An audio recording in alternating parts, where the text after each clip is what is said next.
अस्सलाम वालेकुम स्टूडेंट्स। आज हम क्लास 10th के जो हमारे एक लेक्चर हो गया, आज हमारा सेकंड लेक्चर है जिसमें हम लोगों ने क्लास 10th की इंग्लिश के फर्स्ट चैप्टर के हम लोग क्या कर रहे हैं, पैराग्राफ पढ़ रहे हैं।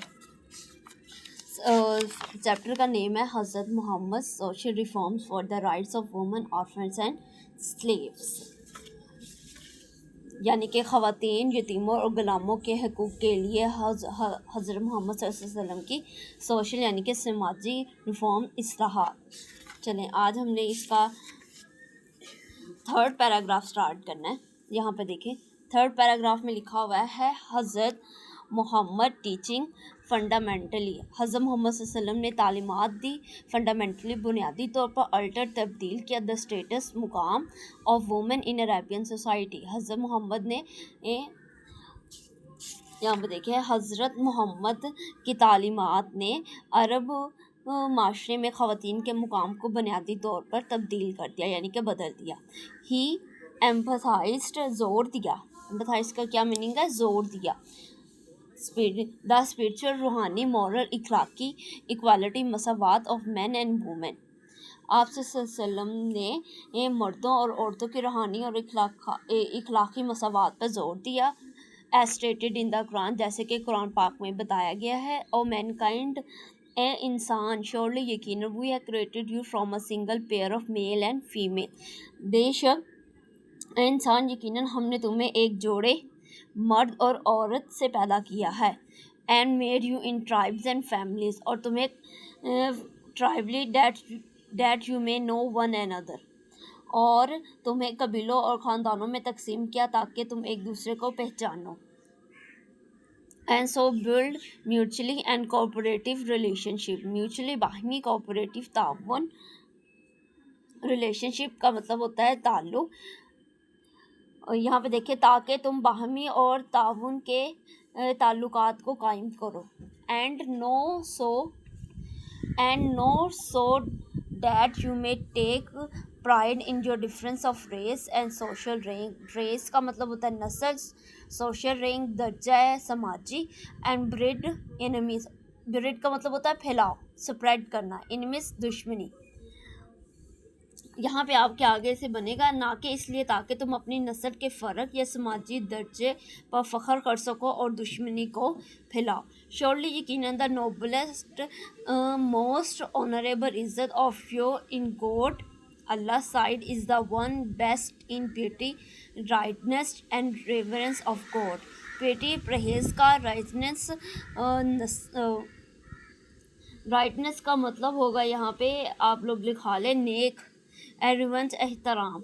बेशक अल्लाह के नज़दीक तुम में से ज़्यादा इज़्ज़त वाला जो है, जो सबसे ज़्यादा परहेज़गार, नेक और अल्लाह ताला की इज़्ज़त करने वाला है। श्योरली यकीनन God is also knowing all aware. बेशक अल्लाह ताला बड़ा जानने वाला और ख़बर रखने वाला है। आगे है इसका fourth paragraph. He granted women legally rights. Legally rights का मतलब होता है कानूनी हकूक़, which were unheard in many society at that time. यहाँ पे देखें, यहाँ पे आपका ये बन रहा है कि आप सल्लम ने ख़वातीन को ऐसे कानूनी हकूक़ दिए हैं जो इस दौर के बहुत से माशरों ने सुने भी नहीं थे, यानी कि ही ग्रांटेड वुमेन लीगल। आप सल्लम ने औरतों को ऐसे कानूनी हकूक़ दिए हैं विच वर अनहेयर्ड, जो कि कभी नहीं सुने थे, in many societies eight that time, बहुत से माशरों ने इस वक्त। अंडर इस्लामिक लॉ, इस्लामी कानून के तहत, women were given the basic human rights, और ख़वातीन को बुनियादी इंसानी हकूक़ के लिए दिए गए थे। आगे देखिए क्या है, on an inherited property. Inherited का मतलब यहाँ से आए, इसका मतलब आ जाएगा जायदाद की मलकियत और वरासत। ऑन वरासत, इनहेरिटेंस, प्रॉपर्टी जायदाद, मलकियत जायदाद। देखें, the Quran mandated rights of inheritance for women as.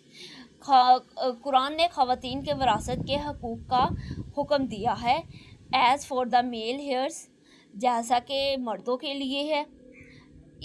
Is a share out of what parents and near kindred leave behind. اس مال میں سے حصہ ہے جو کہ ماں باپ اور قریبی رشتہ دار چھوڑ جائیں. آگے دیکھیں and the female heirs is a share of what parents and near kindred leaves behind. اور عورتوں کے لیے بھی اسی مال میں سے حصہ ہے جو کہ ماں باپ اور قریبی رشتہ دار چھوڑ جائے. ویٹ ایور خواہ it the heritage be bit or much. بے شک وہ مال تھوڑا ہو یا زیادہ ہو. آ شیئر ordained by God. یہ حصہ اللہ تعالیٰ نے مقرر کیا ہے. سورہ النساء آیت نمبر سورۃ النساء میں آیت نمبر 4 سے 7 میں یہ بتایا گیا ہے. ensuring that they could not inherit from their father, husband and children. یہ یقینی بنانے کے لیے کہ وہ اپنے والد، خاوند اور بچوں سے وراثت حاصل کر سکتی ہے. آگے ہے consent to marriage. شادی کے لیے رضا مندی. women could not longer be forced into marriage. خواتین کو زبردستی شادی پر مجبور نہیں کیا جا سکتا. رسول اللہ emphasized آپ صلی اللہ علیہ وسلم نے زور دیا that a woman consent was a necessary condition for a valid marriage. کہ نکاح کے لیے عورت کی رضامندی ضروری ہے. آگے آ جائے گا اس کا سی والا پوائنٹ ڈیورس اینڈ مینٹیننس. طلاق اور یہاں پہ آ جائے گا نفقہ. یہاں پہ دیکھیں آگے اسلام نے تعارف کروایا rules regarding the fair treatment of women in divorce. اسلام نے طلاق میں خواتین کے ساتھ منصفانہ قانون متعارف کرائے یعنی کہ برابری کے حقوق انکلوڈنگ فائنینشیل رپورٹ جس میں وہ آ جائے گی آپ کی مالی تعاون. دا قرآن ہمیں بتاتا ہے لائک وائی اسی طرح they should be a provision for the divorce women according to customary goods رواجی اینڈ ریلیویشلی اپروپریبل مذہبی طور پر اور یہاں پہ اپروویبل قابل قبول practice as duty upon the God fearing تعظم پیس پرہیزگار. قرآن کہتا ہے اور طلاق یافتہ عورتوں کو بھی دستور کے مطابق سماجی طور پر بہتر اور مذہبی طور پر قابل قبول خرچ دیا جائے پرہیزگاروں پر واجب ہے.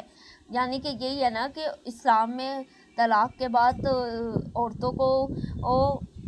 عورتوں کے لیے بھی قانون متعارف کروایا گیا ہے جس میں وہ عورتیں جو طلاق کے بعد سماجی طور پر بہتر اور مذہبی طور پر قابل قبول امر یعنی کہ جو خرچ لے سکتی ہیں اگر یہ خرچ پرہیزگاروں پر واجب ہو. آگے ہے ایجوکیشن اینڈ نالج. تعلیم اور علم. رسول